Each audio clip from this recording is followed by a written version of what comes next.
არის უკვე დავიწყეთ ზედა სექტორში შემოდანა. ამ სექტორში მოვიტანეთ აქ ჯერ ცოტა არის, იმიტომ რომ აქ ზაგალაკეთეთ. აი ესე გამოგვაქვს ის აკაბრით. აქ უხარით სულთლიანად უნდა დაიყაროს უკვე მეზოშიც.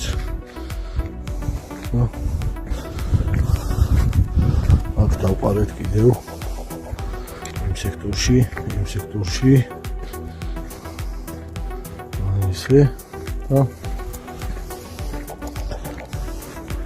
აი ამ სექტორში ხო ძალიან ბევრი მიწა წავიდა აქ. შეხედეთ. ეს დავამთავრეთ მუშაობა აქ, ახლა მივიდივართ წმეთში.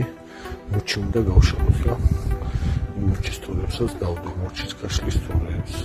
ხოლ ისე ვაქვექნებით და მიწა შევამდათ. აი გარეთ დაბჭა დაახლოებით